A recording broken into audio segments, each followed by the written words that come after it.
చబోతున్నాయి. భారత ప్రధాని నరేంద్ర మోడీ ఇజ్రాయెల్ పర్యటన ముగించుకున్నటువంటి 24 గంటల లోపు ఇజ్రాయెల్ ఇరాన్ పైన దాడి చేయడాన్ని ఎలా భావించాలి? ఇరాన్తో పాటు బహ్రాన్, ఖతర్, ఇతర టర్కీ, జోర్డాన్ ఇతర దేశాలలో కూడా ఈ దాడులు అనేటివి కొనసాగుతాయనేటటువంటి అంశాన్ని ఆయా దేశాలు చర్చించుకుంటున్నాయి. ఆఫ్ఘనిస్తాన్, పాకిస్తాన్ మధ్య తీవ్రమైనటువంటి రూపం దాల్చింది యుద్ధం. అసలు మూడో ప్రపంచ యుద్ధానికి ఇది సంకేతమా? మరోపక్క రష్యా, చైనాలు ప్రత్యక్షంగా పరోక్షంగా ఇరాన్కు మద్దతు పలికేందుకు ముందుకొస్తున్నాయి. ఎలాంటి విపత్కర పరిస్థితులు ప్రపంచం చూడబోతుంది?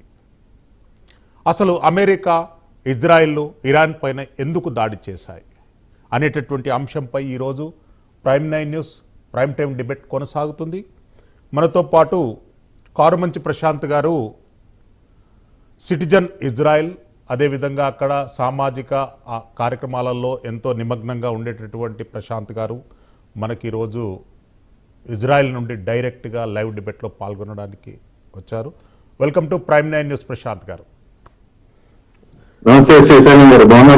ఎస్, మన్నెం కోటేశ్వరరావు గారు senior political analyst, geo political and అదేవిధంగా ప్రపంచవ్యాప్తంగా ఉన్నటువంటి వివిధ రాజకీయాలపై ఆయనకు ఉన్నటువంటి నిష్ణార్థత, ఈరోజు అతన్ని ఆహ్వానించాం. Koteswararao garu, welcome to prime nine news prime time debate. నమస్తే. Paparao garu senior political analyst, అదేవిధంగా ఎకనామిస్ట్, మనకు లైవ్లో అందుబాటులో ఉంటారు. వెల్కమ్ పాపారావు గారు. మొదటగా ప్రశాంత్ గారు మీతో ప్రారంభిద్దాం.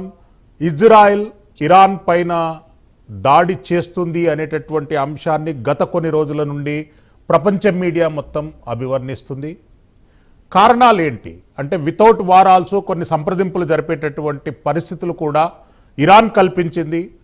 డిప్లొమాటికల్ రిలేషన్స్, డిప్లొమాటికల్ టాక్స్ అనేటటువంటిది ఆహ్వానించారు. ఏ అంశాలు బెడిసికొట్టాయి ఈ అంశం పైన? ముందుగా అండి, శ్రీశైలం గారు, మరి ప్రైమ్9 టీవీ ప్రేక్షకులకు మీకు ప్రత్యేకమైనటువంటి షాలోమ్ ఫ్రమ్ ఇజ్రాయెల్. సో మనం ఇక్కడ చూసుకున్నట్టయితే ఇజ్రాయెల్ గాని ఇరాన్ గాని ఒక పరిస్థితి చూస్తే, మీరు గత సంవత్సరం నుంచి చూస్తున్నారు. 2023 అక్టోబర్ 7 దగ్గర నుంచి స్టార్ట్ అవుతుంది స్టోరీ. అక్కడ స్టార్ట్ అయింది స్టోరీ. మరి దానికంటే ముందు కూడా ఇరాన్ ఇజ్రాయెల్ అనేది మంచి రిలేషన్ ఉన్నటువంటి కంట్రీ 42 years బ్యాక్. సో మనకి ఇప్పుడు ఈ యొక్క దాడులు లేకపోతే ప్రతి దాడులు అనేది ఈ రోజు ప్రణాళిక చేసింది కాదు.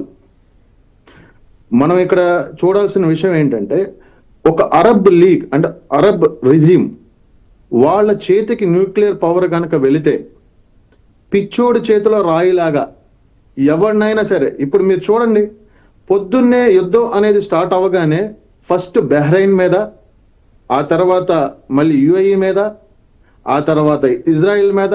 You don't believe that 8 o'clock we have a lot of party. అంటే ఆకాశంలో ఒక స్ట్రైక్ జరగగానే ఇరాన్ ఆల్రెడీ మా మీద మిసైల్స్ వేసేస్తుంది. వెరీ నియర్, నా హౌస్ కు 2-3 సందుల దూరంలోనే ఒకటి పడింది. సో మీరు చూసినట్టయితే ఇరాన్ కి ఒక బేస్ అంటే ఒక డెమోక్రసీ లేదు ఇప్పుడు. అక్కడ ఉన్న రిజిమ్ పార్టీ బ్రదర్హుడ్, లేక ఈ రిజిమ్ వాళ్ళు ఏం చేస్తున్నారు, ఎక్స్ట్రీమిస్ట్ లెవెల్లో నువ్వు గనక మమ్మల్ని టచ్ చేస్తే నీ అంత చూస్తాం అంటే, వాడి చేతిలో ఇలాంటి ఒక డేంజరస్ ఆయుధం ఉంటే గనక మీరు ఆలోచించండి, ప్రపంచం మొత్తం ఏమవ్వాలి. ఈవెన్ ముస్లిం కంట్రీస్ డినై చేస్తున్నాయి దీని గురించి. మీరు అర్థం చేసుకుంటే ఇక్కడ ఉన్నటువంటి పరిస్థితుల్లో ఇజ్రాయెలే కాదు, ప్రపంచం మొత్తం కూడా ఇరాన్ ని ఈ యొక్క న్యూక్లియర్ దగ్గర పవర్ గా ఎదగడానికి ఆపాలి. Not only Israel, USA. So మనం ఇక్కడ జరుగుతున్న కాన్ఫ్లిక్ట్ ని మనం ఎలా చూడాలి అంటే, ప్రపంచాన్ని సేవ్ చేసే ఒక కాన్ఫ్లిక్ట్ గానే చూడాలి దీన్ని. అంటే ఒక ప్రమాదకరమైన శక్తిగా ఎదగకుండా ఇరాన్ ని అడ్డుకునేటువంటి చర్యగా చూడాల్సింది.